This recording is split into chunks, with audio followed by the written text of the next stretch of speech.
Et 4 autres choses, sources de financement, c'est le programme d'assistance financière de la FIFA. Mais le programme d'assistance financière de la FIFA, ce n'est pas contrairement à ce que vous croyez, ce n'est pas beaucoup d'argent. C'est 250 000 $ par an. 250 000 $ par an, c'est quoi? Là n'est pas notre débat. Là n'est pas notre débat. Nous allons quand l'équipe nationale joue, c'est même pas un seul. Nous allons rester dans ce que nous avons choisi comme thème. On va également donner la parole à Doumbala. On a fait balader les micros. Voulons savoir ce qu'en pensent les confrères des amoureux du football en République démocratique du Congo, car nous les avons avisés. On va les suivre et puis revenir cette fois-ci, essayer un peu d'en savoir un peu plus sur les questions auprès de Freddy, les questions de nos téléspectateurs. Il y en a plein. Il y en a d'autres également qui sont. Voilà, on suit cet élément et puis on va revenir pour poursuivre avec le président de la Fédération congolaise de football association. Ceux qui jouent dans cette équipe-là, et l'entraîneur qui est cette équipe, il y a des Brésiliens, il y a des Camerounais, il y a des Sénégalais. Il faut faire très attention. C'est un tirage piège pour moi. Au regard du classement FIFA publié à la fin de ces mois, la Guinée équatoriale pointe à 111e place et la RDC c'est 114e. Au regard de ces classements, je pense que c'est un adversaire qu'on ne peut pas négliger, bien que le quart n'est pas vraiment considérable, mais on doit vraiment se préparer en conséquence parce que tout peut arriver. C'est un match de football, tout peut arriver. Je pense que la fédération doit à tout prix commencer à se préparer maintenant. Parce que ce n'est pas demain ou au mois d'août que le match va se jouer. C'est-à-dire qu'il faut déjà regrouper les joueurs locaux, regrouper même en dehors de la RDC les joueurs professionnels. Et puis commencer déjà à voir de quelle image, donc des joueurs professionnels qui peuvent venir intervenir. Moi je dirais que c'est un match comme tout autre match. Mais comme vous le savez, la Guinée est parmi les pays organisateurs de la récente CAN. La Guinée ne viendra pas en République démocratique du Congo pour faire piètre figure non plus. Mais il y a une chose qu'il faut soulever, que lors du point de presse tenu par Claude Leroy, il a présenté les inquiétudes selon lesquelles jusqu'à présent il n'a pas eu le soutien de la part des autorités congolaises qui les motive à pouvoir préparer l'équipe pour la qualification à la prochaine Coupe d'Afrique des Nations. Ce sont les choses vraiment très importantes que la Fédération congolaise doit vraiment prendre en compte pour que cette fois-ci la RDC ne soit plus absente lors de cette compétition. Nous devons apprendre à tout préparer. Pas chaque fois attendre que la rencontre soit à la veille pour aller faire pression au ministère des Sports, aller au ministère des Finances afin qu'on débloque de l'argent. Mais tout se prépare. Il ne faut pas attendre les jours J pour faire appel à tel ou tel autre joueur. Et quand ces joueurs-là ne viennent pas, vous allez faire les tours du stade de Martyrs, voir un certain joueur qui est venu en vacances et le prendre non plus. Mais Claude Leroy a toujours présenté une liste de 50 joueurs. Mais à quoi sert bon la liste de 50 joueurs? C'est-à-dire qu'il connaît déjà dans tous les compartiments les joueurs qui s'y trouvent. Si l'un est empêché, on peut faire appel à l'autre. Cette fois-ci, unifions-nous pour que la qualification puisse être de notre. Mais c'est vrai qu'aujourd'hui, ce sera difficile, mais il faut que les gens qui gèrent le football, à l'occurrence le président de la fédération, puissent véritablement instaurer ces systèmes-là. Moi, je pense même aller très loin, faire un appel pathétique à tout le Congolais, faire des sensibilisations, appeler tout le monde d'abord à cet événement. Créer le 7 septembre un événement, c'est-à-dire comment enseigner les gens, comment contribuer pour la réussite, puisque la réussite n'est pas seulement sur le plan technique, le public aussi. La réussite n'est pas seulement sur le plan technique, le public compte également, mais depuis un certain temps, on sent que le match au stade des Martyrs n'attire vraiment pas.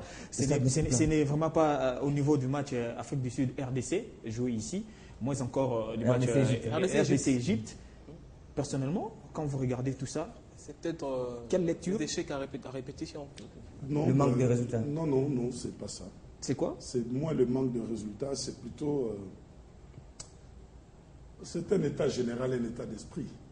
Parce que l'erreur que vous commettez, et beaucoup de vos confrères de la presse commettent, évitez d'analyser le football comme étant un phénomène en dehors de la situation de ce pays. Ça, c'est l'erreur. Il faut situer le football dans le vécu quotidien de ce pays. Ça signifie dans la situation sociale, économique et culturelle de ce pays. C'est politique. et même politique de ce pays. C'est ça le véritable problème. Quand vous essayez d'extraire, par exemple, vous avez un corps qui est malade, n'est-ce pas? Un corps qui est malade, vous enlevez le cœur, vous dites non, le cœur est malade, mais tout le corps est malade. Ce ne sont pas des excuses que vous trouvez. Non, je n'ai pas besoin d'excuses. Moi, je n'ai pas de langue de bois, je n'ai pas besoin d'excuses.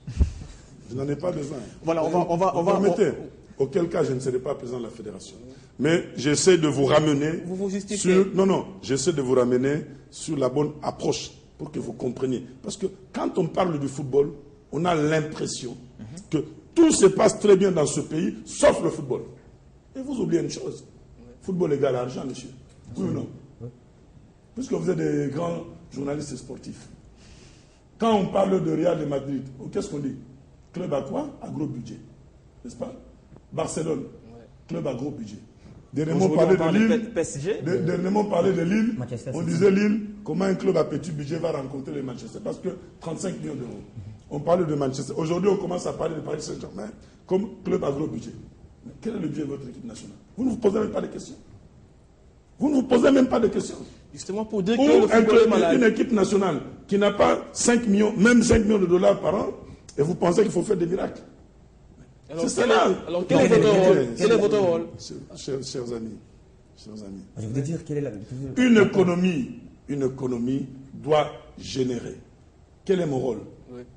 Quand Par rapport à ces budgets maigres. Quand nous avions demandé que dans la loi qui était en préparation à l'époque, la loi sur le sportif, qu'on essaye de mettre des clauses incitatives pour permettre à ce que les privés puissent financer, sponsoriser l'activité physique et sportive. Puisqu'à cette époque-là, ce sont certaines têtes qui étaient visées. On a enlevé tout ce notamment la mienne, on a enlevé tout ce que nous avions proposé. Mais la loi qui a été promulguée, elle est vide. Selon Parce vous? que, non, il faut le dire. Mais la loi qui est promulguée, elle est vide. Quand vous prenez cette loi-là, vous allez voir un opérateur financier. Vous lui dites, voici la loi, et venez sponsoriser. Qu'est-ce qu'il va vous dire? Qu'est-ce que je gagne là-dedans? Alors que dans d'autres pays, c'est prévu. Monsieur, qu'est-ce que je gagne? Est-ce que c'est la philanthropie que je viens de faire avec mon argent dans votre pays ou pas? Mais lorsque vous C'est ça la réalité. Et personne n'a le courage de le dire parce qu'on se dit, bon, on ne peut pas le dire, il faut masquer, vite une loi. Mais une loi qui couvre quoi? Quels sont les devoirs de l'État? Est-ce que vous avez des infrastructures dans ce pays? Citez-moi, même le stade de Martyr. Faudra-t-il ne plus pratiquer le sport? Vous permettez, Parce qu'il n'y a pas d'infrastructure. vous permettez. On doit tout arrêter. Même les infrastructures, votre stade de Martyr ne répond pas aux normes. Notre stade. Non, puisque je le dis, c'est le mien. Le stade de Martyr ne répond pas aux normes. Vous le savez ça ou non? On doit arrêter alors la Vous pratique du savez, sport. qu'est-ce que nous avons un stade aujourd'hui? Mais alors, pourquoi vous avez tous ces éléments, vous ne voulez pas les évoquer, mais vous pensez seulement qu'il faut la fédération? Pourquoi? L'autre jour, j'ai été voir mon collègue de basketball lancer la compétition de la Les éliminatoires, la zone 4. Mais j'ai failli pleurer. J'ai failli pleurer. C'est comme un terrain d'une école primaire. Et ça ne vous choque pas? Est-ce que, à votre niveau, sinon on vous ressomme, on doit également vous orienter. Ça, c'est une chose On doit également vous orienter. Est-ce qu'à votre niveau, ça ne vous choque pas? Vous n'en parlez pas. Ça nous choque déjà Mais parce que vous estimez que on en parle. ces terrains-là qui ressemblent aux écoles primaires, des terrains d'écoles primaires, doivent produire les meilleurs résultats. Pourquoi alors faire abriter ces éliminatoires pendant que les terrains ne répondent pas aux normes? Commencez par sensibiliser qu'on mette des infrastructures adéquates à la disposition de la jeunesse et afin, vous pouvez à ce moment-là programmer à une échéance donnée un développement de tel ou tel autre. Avec l'implication notamment des fédérations. Est-ce qu'à votre niveau, président des fédérations... Mais quand vous rabattez aux fédérations, sachant primo que ces fédérations fonctionnent quand et quand, parce que la plupart d'autres n'ont même pas d'argent. D'autres n'ont pas d'argent. Vous parlez très peu d'autres fédérations, parce que vous connaissez leur situation. Mais vous parlez de la seule qui se débrouille un peu, n'est-ce pas? Puisque vous savez, non, ce sont des réalités, chers amis. On court derrière les temps. Ce genre d'émission parce que on court derrière les temps. Il faut que les gens parlent et que les autorités prennent conscience que qui veut aller loin doit ménager sa monture. Aujourd'hui, le Congo-Brazzaville est en train de construire des stades. Personne n'en parle. Avec la grosse performance. N'est-ce pas? Le Congo-Brazzaville est en train de construire beaucoup de stades. Mais vous serez étonné dans 10 ans si ce pays-là redécolle. Déjà avec. C'est à ce moment-là que vous allez vous poser la question, mais pourquoi est-ce que nous ne décollons pas? Les léopards d'idéologie se sont qualifiés pour les quarts de finale. Aujourd'hui, le Gabon, au-delà du stade qui a abrité la finale, Bientôt, ils vont inaugurer le plus grand stade encore. Ils ont à Libreville. invité le Portugal. Le Portugal de Cristiano Ronaldo. Bientôt, ils vont le faire. Vous n'en parlez pas. Mais si dans 5 ans, le Gabon devient une grande nation du football, à ce moment-là, vous allez dire, mais pourquoi chez nous? Mais non. Mais commencez par ce qui doit être fait. Vous qui gérez... L'équipe nationale, ce que nous sommes en train de faire, par moments, je rigole. Même avec Claude Leroy, parfois, on en parle. On rêve des miracles. Parce que, d'une manière rationnelle, nous sommes censés ne rien faire. Et pourquoi vous les faites? Pourquoi vous les faites? Quand je prends ce qu'on donne comme prime aux joueurs, pour lesquels certains pensent que c'est beaucoup d'argent. Alors c'est rien, 5 000 $, je ne sais quoi. Et vous retrouvez un autre joueur qui touche 50, 60, 100 000 pour un match. Mais à votre niveau, est-ce qu'il vous arrive de dire toutes ces choses-là? Mais je l'ai toujours dit, puisque je le dis. Est-ce que, parlons des infrastructures. Je connais la ligne éditoriale de votre télévision, mais je le dis. Je ne m'en offusque pas. En sport, on parle. En sport, en tout cas, vous avez cette liberté. Vous avez cette liberté. Vous avez cette liberté de parler de tout ça, mais écoutez, en termes d'infrastructure, pourquoi est-ce qu'à votre niveau, président des fédérations, ne vous organisez pas pour aller droit au but, trouver ces gens et leur dire voici par exemple nos propositions pour essayer de relever les sports. Nous avons organisé les états de sport. Non, c'est l'autorité gouvernementale qui avait organisé les états généraux du sport au Congo. Et nous nous sommes retrouvés à un certain moment en train de procéder à des railleries.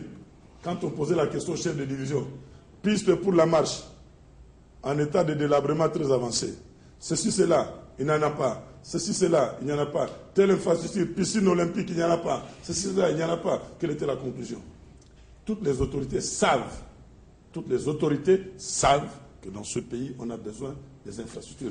Et je le dis, chers amis, évitez chaque fois de déplacer le problème.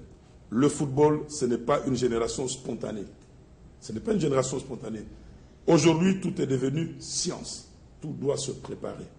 Ce que nous sommes en train de faire, tant bien que mal, est en train de produire des effets, mais ne croyez pas que ce que nous faisons, c'est ce que nous devions faire au regard de ce que nous sommes ou de ce que nous devions être. Ce que nous faisons, c'est du miracle. Et dans ce miracle, ça nous permet encore de croire, mais cela nous empêche.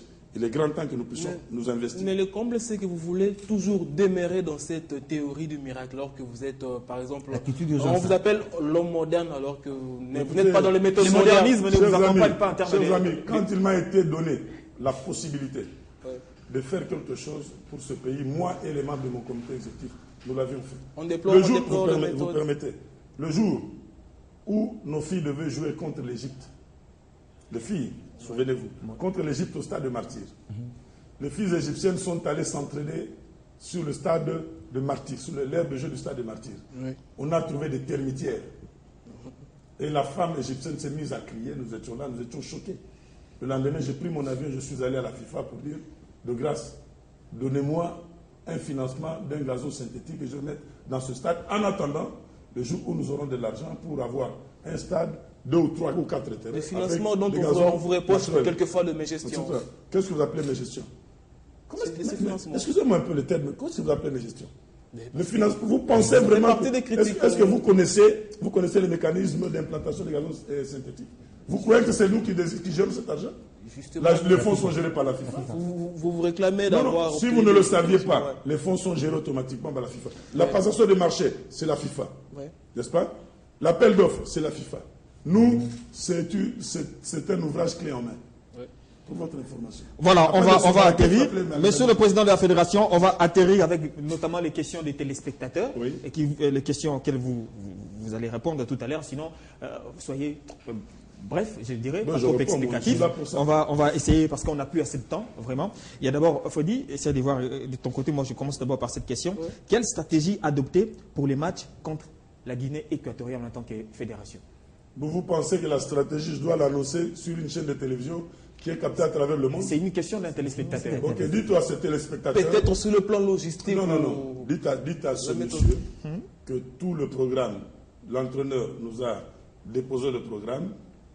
Demain matin, nous avons reçu le programme de l'entraîneur le mardi passé. Tout a été budgétisé. Demain matin, nous allons déposer au gouvernement tout ce qui est prévision budgétaire liée à ce match, ainsi que le programme de préparation tel que l'entraîneur l'a préparé. Quant au reste des stratégies,